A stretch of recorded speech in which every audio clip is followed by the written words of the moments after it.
कभी बड़ी खबर, कभी तेज खबर, कभी ताजा खबर, कभी पहली खबर। इस शोर और भागम भाग में दब जाती है असली खबर। पहुंचता नहीं पूरा सच आप तक, लेकिन ये शुरुआत। उठाएगा हर हकीकत से पर्दा, लगेगी सच्चाई और भरोसे पर मोहर। एक बार फिर आपके हक के लिए बुलंद करेगा आवाज। अमरपाटन में हत्या को लेके एक सनसनी मामला सामने आया है। परिवारों ने कहा है कि झूठे कार्रवाई की जा रही है अमरपाटन द्वारा। इस सिलसिले में उनकी अतुल की पत्नी हमारे साथ है कि किस तरह से इनके ऊपर झूठा मुकदमा लगाया जाता है। आज उन्हीं से पूछते हैं कि क्या पूरा मामला है। ये अपने ढाबा चलाते थे, इनको रात को फोन लगाया गया, बोला गया कि बुकिंग के लिए गाड़ी लाओ, तो ये बोले मेरी गाड़ी खराब है, मैं नहीं लाऊंगा। ये अपने एक दोस्त अतुल बहादुर पटेल को फोन किए, तो वहाँ से गाड़ी लाए। बहादुर पटेल को फोन किए रात में, ठीक है, 12-1 बजे, तो वहाँ गाड़ी बहादुर आए, फिर ऋषि को उसके घर में लिए। बोले मैं अकेले नहीं जाऊंगा 2 बजे रात। ये कहे कि इन लोग पुरानी दुश्मनी भी थी ना हमारी, तो फिर इसके बाद उन्होंने गया जो छोटू पटेल है उसकी मम्मी और उसके मामा की पुरानी दुश्मनी थी हमारी, ठीक। फिर वहाँ गए इन लोग, बुढ़ेरुआ मुर्गी फार्म हाउस, उसका भाई खोला है बड़ा अमन पटेल, तो वहाँ गए तो वहाँ उन लोग देखे कि एकदम मरा था, पूरा मरा था, सांसें बस चल रही थी। तो इन लोग छुए बस नहीं, छुए तक नहीं उनको। फिर अपनी गाड़ी वापस करके तीनों आ गए। बीच में जब गाड़ी आई तो बुढ़ेरुआ उसका गांव है, उसकी मम्मी बीच रास्ते में मिली। उसकी मम्मी ने ऐसे हाथ कर लिया। उसकी बताइए उसकी मम्मी ने 2 बजे रात क्या कर रही थी। आखिर उसकी मम्मी की भी कहीं ना कहीं साजिश होगी ना। और उसकी मम्मी भी पत्थर मारी है गाड़ी में, फिर भी लोग नहीं रोके हैं, क्योंकि लोग इसकी मम्मी जबरदस्ती करके फिर वहीं ले जाती, लाश लदवा देती। फिर आने के बाद इन लोग यहाँ आए हैं अमरपाटन। तो अमरपाटन का टीआई बोला है कि हम अपन अमरपाटन में शिकायत नहीं, वो फोन में डिटेल भी पड़ी है, कॉल डिटेल भी पड़ी है। फिर अमरपाटन का टीआई बोला कि यहाँ नहीं ना, अपन नादन थाने जाइए। नादन थाने में अतुल पटेल ऋषि पटेल गए हैं, बहादुर अपने घर चले गए थे। फिर उन लोग नादन थाने में गए, नादन थाने का पुलिस जांच की, मतलब रिपोर्ट लिखा, और नादन थाने से फिर ऋषि और अतुल गए मुर्गी फार्म हाउस, जहाँ ये हादसा हुआ था। जब ये अतुल लोग गए, जब यहाँ पहले अमरपाटन आए, फिर वो टाइम हो गया था, ठीक। फिर जब गए मुर्गी फार्म हाउस तो वहाँ मतलब इन लोग लाश को ठिकाने लगा चुके थे। फिर पुलिस का जो भी जिसको पुलिस वाले भेजे होंगे, फिर पुलिस वाले गए। सिक्योरिटी गार्ड से पूछे कि क्या ये आदमी अतुल पटेल और ऋषि पटेल था, तो सिक्योरिटी गार्ड बोला हाँ ऋषि पटेल अतुल पटेल आए जरूर थे, लेकिन ये लाश को देखे, लाश को हाथ तक नहीं लगाए हैं और ये वापस चले गए हैं। इतने में पुलिस वाले अपने घर चले गए। सुबह ककरा में लाश मिली, फिर अतुल पटेल को फोन लगाया गया कि क्या आप देखे थे, तो यही लाश है, तो बोले हाँ सर यही लाश है।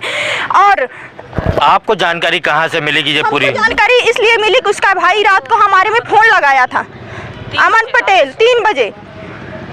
अब फिर अमन पटेल रात सुबह भी अतुल को फोन लगाया था, अपने भाई से पूछ रहा था कि मेरा भाई कहाँ गया है, क्या किया है। क्या अतुल का छोटू से कांटेक्ट था, जैसे भी दोस्त थे तो दोस्त से तो कांटेक्ट रहता ही है, उसमें कोई शक वाली बात ही नहीं है। तो वो मतलब ये थी अतुल की पत्नी, जिन्होंने साफ तौर पे बताया कि अतुल ने इनको बताया था कि रात में इनको बुलाया जाता है अपनी गाड़ी के द्वारा, और उस तरह से इन पे पुलिस के पास भी आते हैं। इन्होंने पूरे अमरपाटन पुलिस को पूरी जानकारी बताई, फिर भी उनके ऊपर केस लगाया जा रहा है। तो आपको किस तरह से है वो आपको पूरी जानकारी बताते हैं कि किस तरह से बोला जा रहा है, कि किस तरह से है। ये अतुल है, अतुल की पूरी जानकारी बताते हैं।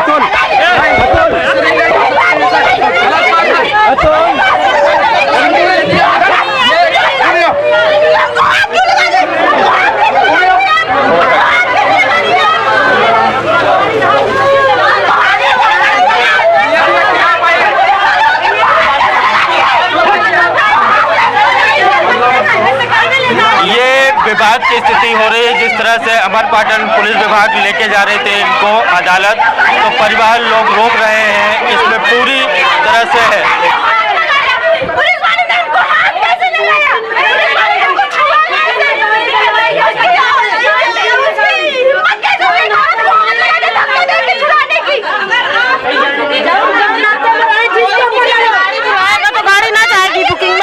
गाड़ी को बुकिंग में बुलाएगा ही, जब गाड़ी बुकिंग में बुलाई गई तो वो लेने गए, ठीक है ना। लेने के बाद वो छोड़कर लड़का को आ गया इधर अपने घर, 11:06 में अपने घर आ गए। बुकिंग में गाड़ी रखेंगे तो अब रात दिन दोपहर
आरोप प्रत्यारोप लगाया जा रहा है। परिवार उनका ये कह रहा है कि इनको अदालत न ले जाएंगे। हमारे बीच अमरपाटन के टीआई साहब इनसे बात करते हैं, क्या इन परिवारों को क्या दिक्कत हो रही है कि क्यों नहीं जाने दे रहे हैं? नहीं जाने देंगे, हमारी बुआरी तो हुआ ही। पहले उनसे बात कर लीजिए आप। क्या उनका क्या कहना है? इनका कहना है कि वो निर्दोष हैं, तो क्यों, कैसा क्या है, क्या अदालत में जो बाधा डाल रहे हैं, किस तरह से काम? भाई उनका ये कहना है, उनकी जो बातें आ रही हैं, उनका ये कहना है कि हमारी गाड़ी बुकिंग में गई इसलिए गए। गाड़ी बुकिंग करके लाना, सुबह सुबह लेके जाना, ठीक है, वहाँ से एक आदमी को अपहरण जैसे करके लाना यहाँ तक, और फिर हम कह दें कि हमें पता ही नहीं कि अपराध है, तो ये तो अब उनका घर वाला जाने, ठीक है। वो अपने सबूतों में है, हमारे टोल प्लाजा में है, रिकॉर्ड में है, हमारी GDR में है, तो अपन ने उसमें बिल्कुल विसंगत कार्रवाई की है, ठीक है। आगे इन्वेस्टिगेशन और जारी है, पूरे सबूत और भी इनके खिलाफ जुटा लिए जाएंगे जो भी रह रहे हैं। अपन माननीय न्यायालय के समझ पेश कर रहे हैं, अनावश्यक महिलाएं यहाँ विरोध कर रही हैं, जो भी ये भी कानून अपराध है, तो इसके लिए प्रत्यक्ष बात हो रही है। फोर्स जो है वो आ रहा है, और अलग करके संबंधित यदि ऐसा बलवा टाइप का काम होगा रिकॉर्ड में है तो इनके खिलाफ भी अपराध पंजीबद्ध हो। ये थे अमरपाटन टीआई, इन्होंने साफ बताया संदीप भारती ने कि ये विरोध करती हैं तो इनके ऊपर कार्रवाई होगी, और कार्रवाई किस तरह से होगी ये देखने वाला विषय होगा। जिस तरह से विरोध चल रहा है, ऐसा नहीं लग रहा है कि परिवार मानने पाएगी कि जिस तरह से इन्होंने कहा कि हम जहर खा लेंगे लेकिन इनको ले जाने नहीं देंगे। संदीप भारती ने भी कहा कि विरोध करने पर इन पर कानूनी कार्रवाई भी कर सकते हैं। क्या ऐसी कानूनी कार्रवाई क्या महिलाओं के ऊपर होगी जो अपना हक मांगने आई थी, लेकिन एक पुलिस वाले भी कह रहे हैं कि हमारा काम है ये, तो इनको का काम करने में क्यों नहीं दिया जा रहा है? क्योंकि भाई अदालत में इनके पास जाएंगे और उनको जमानत के लिए इनको करना पड़ेगा, लेकिन इस तरह की कार्रवाई पे कहीं ना कहीं विरोध पुलिस के ऊपर आ रहा है कि पुलिस कहीं ना कहीं निष्पक्ष जांच को लेके एक सवालिया निशान परिवार लगा रहा है। अमरपाटन से अनिल शर्मा।